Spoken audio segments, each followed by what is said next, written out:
নমস্কার বন্ধুরা, আবার তোমাদের জন্য একটা নতুন রেসিপি নিয়ে এসেছি। আজকেও নিরামিষ রেসিপি তোমাদের জন্য, কুমড়োর বড়ার রেসিপি, বড়ার তরকারি অবশ্যই। চলো, সেই জন্যে তো কুমড়ো লাগছে। কুমড়ো যেহেতু আজকের হিরো, তাই কুমড়োকে তো লাগছে। তাই কুমড়োগুলোকে খোসা ছাড়িয়ে একটু টুকরো করে নিয়েছি। এরপরে কুড়ুনি দিয়ে কুড়ে নিচ্ছি। বড় যে দিকটা আছে সেই দিকটা দিয়েই কিন্তু কুড়ে নিতে হবে। অবশ্যই এই কুমড়োর বড়ার ঝালের রেসিপিটা একবার ট্রাই করে দেখো, মনে হয় নিরামিষ দিনে খারাপ লাগবে না।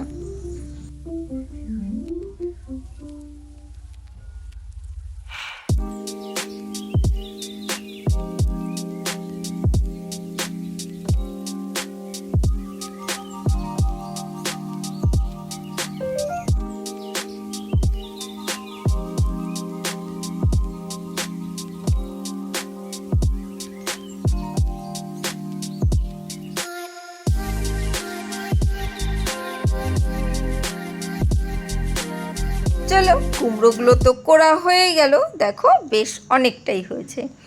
এর মধ্যে এবারে আমি একটু আদা কুড়ে নিচ্ছি, খুব সামান্য পরিমাণে, খুব বেশি জিনিস লাগবে না, নিরামিষ পদ, তবুও খেতে কিন্তু অসাধারণ হবে।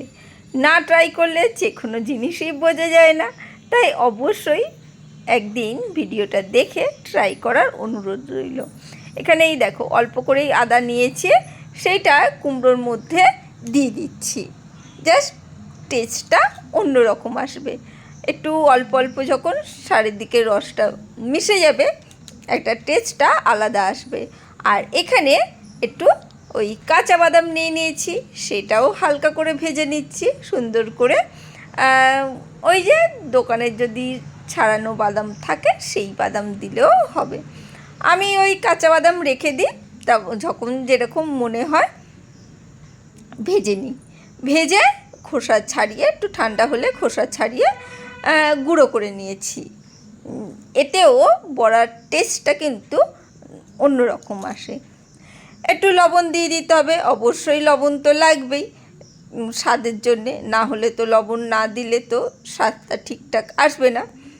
আর দিয়ে দিচ্ছি বেসন। বেসন বেশ খানিকটা দিতে হবে।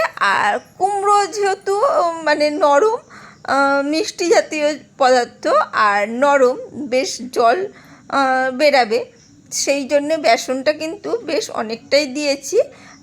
কিন্তু খুব বেশি পরিমাণেও দিয়ে দেবে না, ভালো করে আগে মেখে নিই, দেখে নিই যে কেমন লাগছে না লাগছে, সেই পরিমাণ কিন্তু তারপরে বেসনটা দিতে হবে।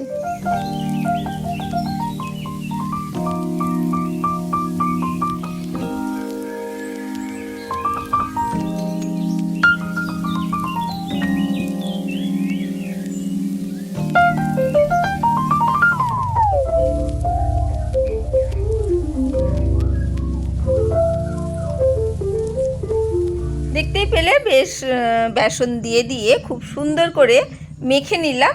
এবারে সাদা তেল গরম বসিয়ে দিয়েছিলাম, বেশিক্ষণ রেখে দেবে না, তাহলে বেশি জল বেরিয়ে যাবে। এবারে গোল গোল বড়ার আকারে এইগুলোকে দিয়ে দিচ্ছি। ঝটপট করে দিয়ে ভেজে নিতে হবে। অবশ্যই মিডিয়াম ফ্লেম রেখে ভেজো, বেশি হাই ফ্লেম দিলে বড়াগুলো ওপর থেকে পুড়ে যাবে আর ভেতরটা কাঁচা থেকে যাবে। তাই মিডিয়াম ফ্লেমে ভাজবে, লো ফ্লেমে ভাজার দরকার নেই। সুন্দর করে বলগুলো বল বল করে আমি দিচ্ছি।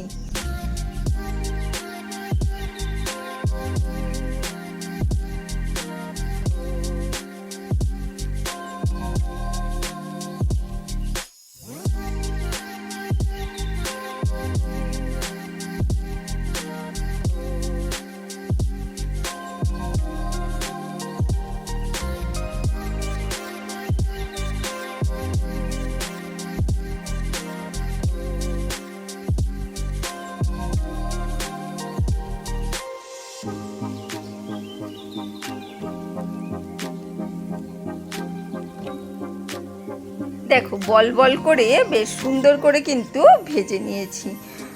এরপরে ওই তেলটা একটু ওর মধ্যে আমি যে ডুমো ডুমো করে আলুগুলো কেটে রেখেছি বড় বড় করে, সেই তেলের মধ্যে কিন্তু আলুগুলো দিয়ে এবারে ভেজে নেব।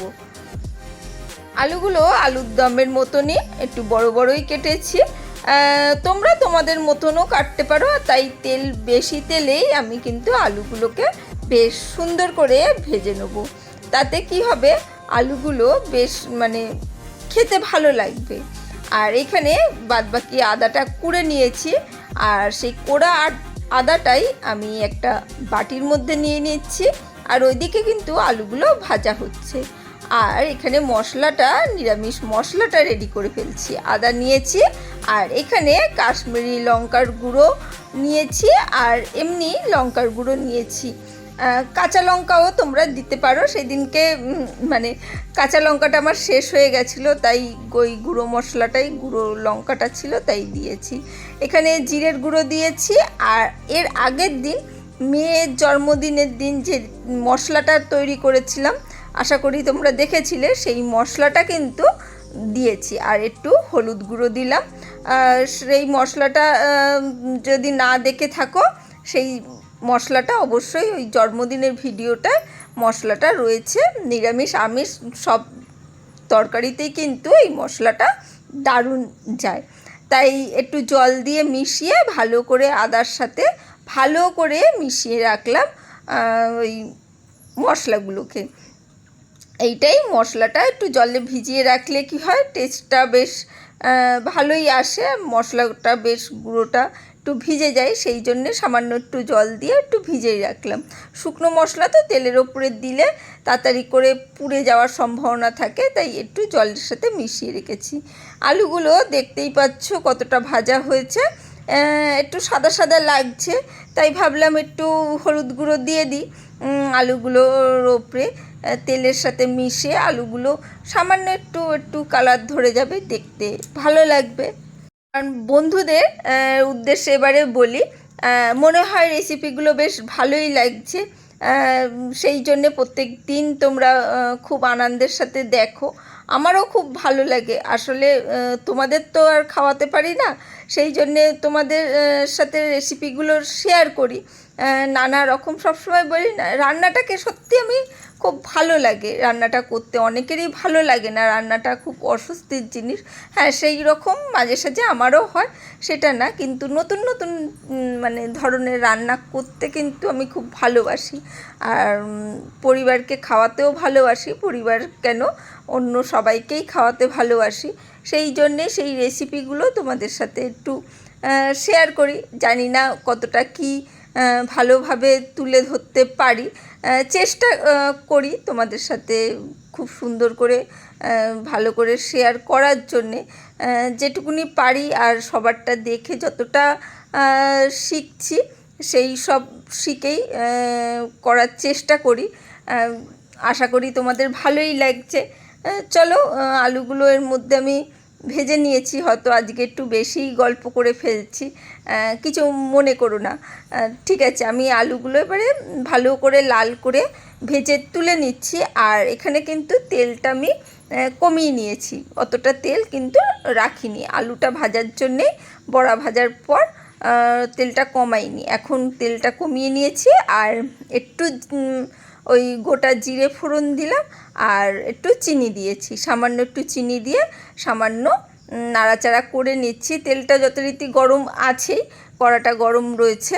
এর মধ্যে এবারে যে গুঁড়ো মশলাগুলো আমরা গুলে রেখেছিলাম সেইটা দিয়ে দিলাম। ব্যাস, দিয়ে দেওয়াতে দেখো কি সুন্দর একটা কালার এসেছে, কিন্তু সুন্দর একটা কালার এসেছে। কালারেতে বুঝতেই পারছো। এবারে আমি ভালো করে নাড়াচাড়া করে মশলাটা কষিয়ে নিচ্ছি সুন্দর করে, যাতে কোনো কাঁচা গন্ধটা না থাকে। আর একটু লবণও দিয়ে দিচ্ছি, লবণটা পরে দিলেও হবে, লবণটা এখন দিয়ে দিচ্ছি মশলার সাথে, যাতে খুব সুন্দরভাবে মিশে যায়। আর সামান্য একটু চিনিও দিয়ে দিলাম, খুব সামান্য, বেশি নয়। চিনিটা আগে দিয়েছিলাম তেলের ওপরে রঙের জন্যে, কিন্তু এখন একটু টেস্টের জন্যে চিনিটা দিলাম। এবারে জলটা শোকায়নি, মশলাটা বেশ কষানোই হয়েছে, সেই অবস্থায় কিন্তু আলুটা দিয়ে দিলাম। এই পর্যায়ে আলুটা দিলে কি হবে, আলুর সাথে মশলাটা খুব সুন্দরভাবে কিন্তু কষা হবে। মশলার জলটাও মানে বেশ আলু টেনে নেবে আর কষানো হয়ে যাবে। মশলার টেস্টটা কিন্তু দারুণ আসবে। সেই জন্যে আলুটা দিয়ে ভালো করে সুন্দরভাবে কিন্তু কষিয়ে নিচ্ছি।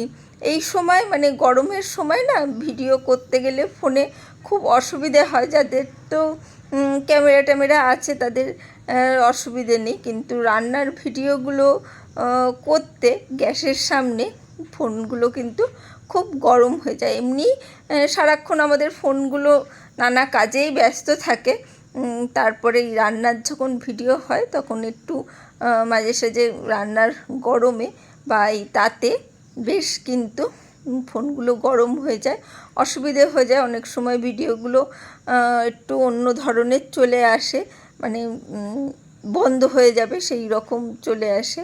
একটু মানিয়ে নিও।